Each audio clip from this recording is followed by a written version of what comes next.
पर क्या आपको मालूम है कि पूरी दुनिया में नेपाल इकलौता ऐसा देश है जो खुद को हिंदू राष्ट्र कहता है, क्योंकि यहाँ हिंदुओं की सत्ता चलती है। यहाँ पर रहने वाले 80% से ज्यादा लोग हिंदू धर्म का पालन करते हैं। जिस तरह वेलकम बैक टू फात खान रिएक्शन। उम्मीद है कि आप सब ठीक होंगे। तो आज हम जानेंगे नेपाल के बारे में कुछ अजीब से फैक्ट्स। यार ये वीडियो के तमिल देखे थे तो बहुत अजीब सा है। मुझे यहाँ पे तमिल में हिंदी के अल्फाज तो नहीं समझ आ रहे, बट यहाँ पे ये कह सकते कि facts about Nepal in Hindi, Nepal amazing facts. इसके बारे में जानेंगे और देखते कि कौन से फैक्ट्स है ऐसे कि जो इतने इंटरेस्टिंग है और इतने अजीब है। तमिल से तो दिख रहा है। आइए स्टार्ट करते हैं।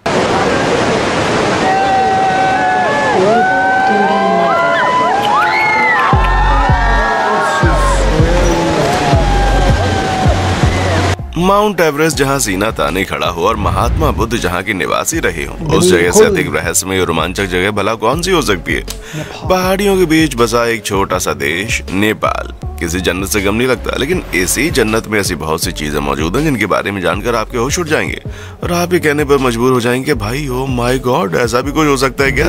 दोस्तों, नेपाल और भारत का रिश्ता बड़ा अनोखा है, तभी तो आप बिना पासपोर्ट और वीजा के भी वहाँ पर चक्कर मार सकते हैं।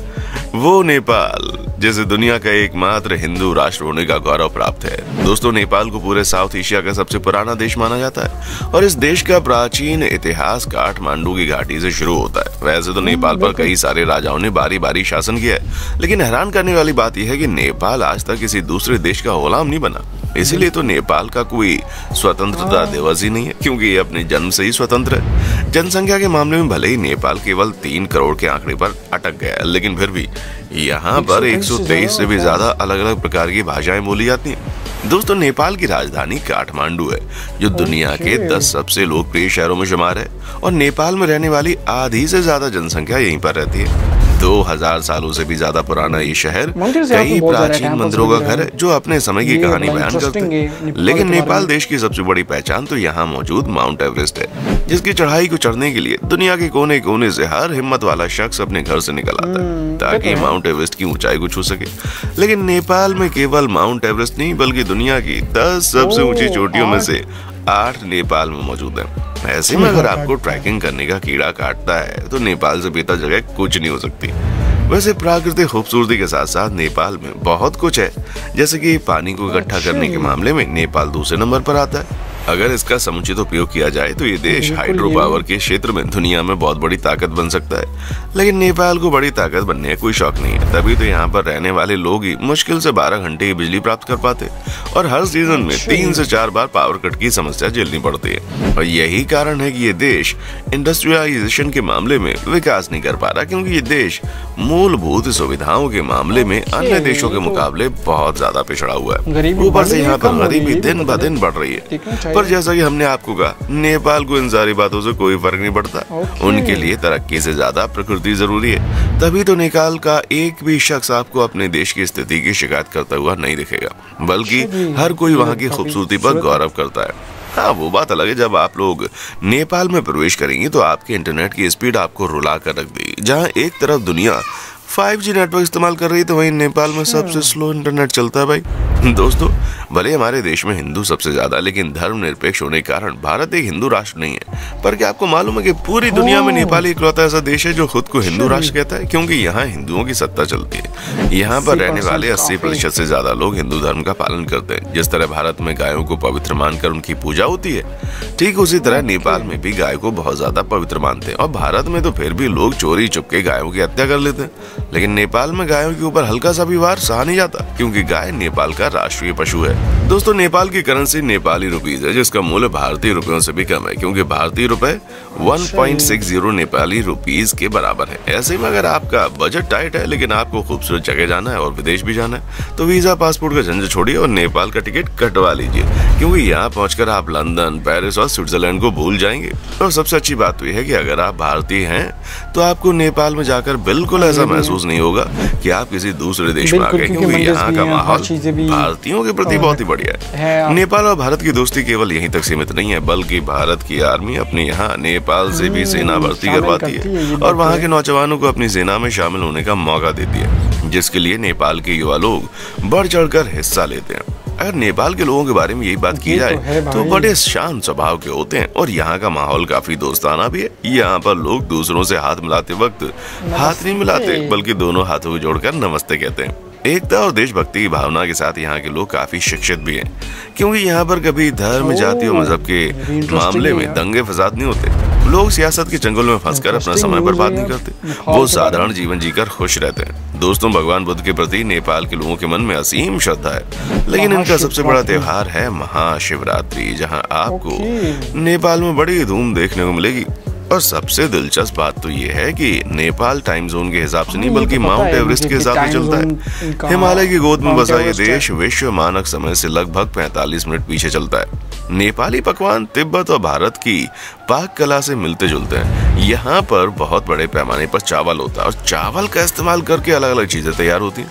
नेपाल के पारंपरिक व्यंजनों में दाल भात शामिल है, जिसे खाने में लोग बड़ा मजा लेते हैं। लेकिन दाल भात के बाद यहाँ सबसे ज्यादा मोमोज खाया जाता है। काठमांडू शहर के हर गली नुक्कड़ में आपको मोमोज की दुकानें देखने को मिल जाएंगी, जिसे देखकर लगता है मानो नेपाली लोग मोमोज पर ही जिंदा रहते हैं। दोस्तों, नेपाल कभी चरस, तंबाकू आदि के लिए बहुत ज्यादा प्रचलित था, लेकिन अब यहाँ पर चरस, तंबाकू खरीदना, बेचना और इस्तेमाल करना गैर कानूनी है। अगर कोई ऐसा करता पकड़ा गया तो नेपाल की सरकार उसकी गड्डियां खड़ी कर देती है। नेपाल की परंपरा भारत से थोड़ी सी अलग है, क्योंकि यहाँ की कई सारी ऐसी जनजातियां हैं जहाँ एक महिला कई पुरुषों के साथ शादी कर सकती है और इससे किसी को कोई आपत्ति नहीं है। यहाँ तक कि महिलाएं चाहे तो किसी भी पति के साथ रह सकती हैं, उस पर कोई जोर जबरदस्ती नहीं हो सकती। दोस्तों, नेपाल में कई सारे हिंदू देवी देवताओं के मंदिर आपको देखने को मिलेंगे। यहाँ तक कि सीता माता का जन्म स्थल मिथिला नेपाल में, जहाँ एक तरफ भगवान राम के जन्म स्थल में रामलला केवल एक टेंट के नीचे है, तो वहीं नेपाल में सीता जन्म स्थल में एक विशाल सीता माता का मंदिर भी बना हुआ है, जो नेपाली लोगों की भगवान के प्रति श्रद्धा को साफ दर्शाता है।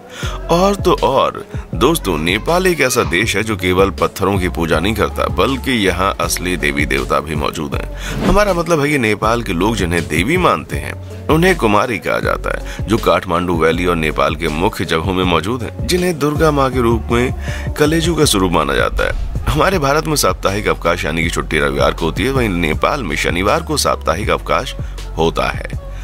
नेपाल में प्राकृतिक खूबसूरती के साथ साथ कई सारे ऐसे जानवर हैं जो कि पूरी दुनिया से गायब हो गए और सिर्फ नेपाल में मौजूद हैं, जिनमें से हिम तेंदुए, लाल पांडा और एक सींग वाले गैंडे यहाँ पर मौजूद हैं। दुनिया का सबसे सुंदर हिम तेंदुआ नेपाल में पाया जाता है। दोस्तों, नेपाल के अंदर पक्षियों की भी कोई कमी नहीं है, तभी तो यहाँ पर 872 पक्षियों की अलग अलग प्रजातियां पाई जाती हैं, जो एक से बढ़कर एक खूबसूरत है। नेपाल में रहने वाली आधे से ज्यादा जनसंख्या ऐसी है जिसने दारू का स्वाद नहीं चखा। उन्हें ये मालूम ही नहीं है कि दारू किस तरह होती है, क्योंकि वहाँ के लोगों को दारू पीना पसंद नहीं है ज्यादा।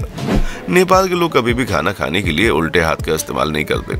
वैसे ये चीज तो हमारे भारत में भी है, लेकिन यहाँ पर कुछ लोग कभी उल्टे हाथ से भी खाना खा लेते हैं, परंतु नेपाल में ऐसा बिल्कुल नहीं होता। वैसे नेपाल के बारे में एक और दिलचस्प बात यह है कि इनका कैलेंडर ग्रेगोरियन कैलेंडर के हिसाब से नहीं चलता। इनका खुद का कैलेंडर है जो कि सूरज और चांद दोनों के मूवमेंट के ऊपर आधारित है, जिसे विक्रम संवत कहा जाता है। और ये कैलेंडर नेपाल के अलावा और भी कई सारे देशों में इस्तेमाल होता है। दोस्तों, नेपाल के बारे में इतनी सारी चीजें जानने के बाद अगर आपको लग रहा है कि आप सब कुछ जानते हैं तो रुक जाइए भाई, क्योंकि जिस तरह नेपाल में माउंट एवरेस्ट मौजूद है, ठीक उसी तरह यहाँ पर यति भी पाया जाता है। जी हाँ, ये एक ऐसा राक्षस होता है जो बर्फीले इलाकों में पाया जाता है और वो किसी वनमानुष की तरह नजर आता है। कहा जाता है कि यति काफी ताकतवर है और उससे लड़ना किसी के बस की बात नहीं है। माउंट एवरेस्ट की चढ़ाई करने वाले कई सारे लोगों ने यति को देखने की बात कही, लेकिन इसका कोई प्रमाण सामने नहीं आया। हालांकि समय समय पर बर्फ पर असाधारण पैरों के निशान पाए गए हैं, जिसे लेकर यही कहा जाता है कि ये उसी यति के पैरों के निशान है जो हिमालय में छुपा है।